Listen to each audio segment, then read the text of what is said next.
Our theme of the month is still on pranayama, and last week we talked about what the word pranayama actually means and how the word prana means life force and it is thought to ride on the breath. And ayama means to expand, and we talked about the way to really truly deepen the breath. And so, it's always interesting because people always ask, why do we do these particular breath practices where we're manipulating the nostrils and, what are we really doing here? And well, they're not haphazard. There's actually reason. So historically, we think about us having nadis or energy lines in the body, and in yoga, there's three main ones, and the main one being Sushumna, which runs along like the spinal column, and that's where we're like moving energy up and down.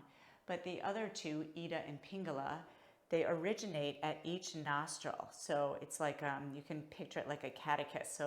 So right and left, and then they go like a catechist, and they end at the base of the spine at Mula Bandha. So when we are manipulating the breath here and even here, we're moving the energy around right and left.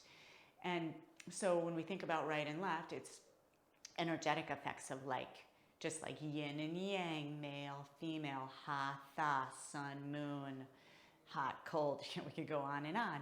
And so when we are actually moving the energy in the nostrils, it depends on whether it might be heating or cooling to the body and in the mind.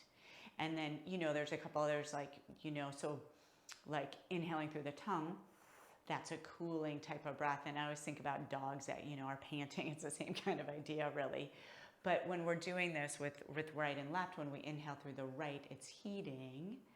When we inhale through the left, it's cooling.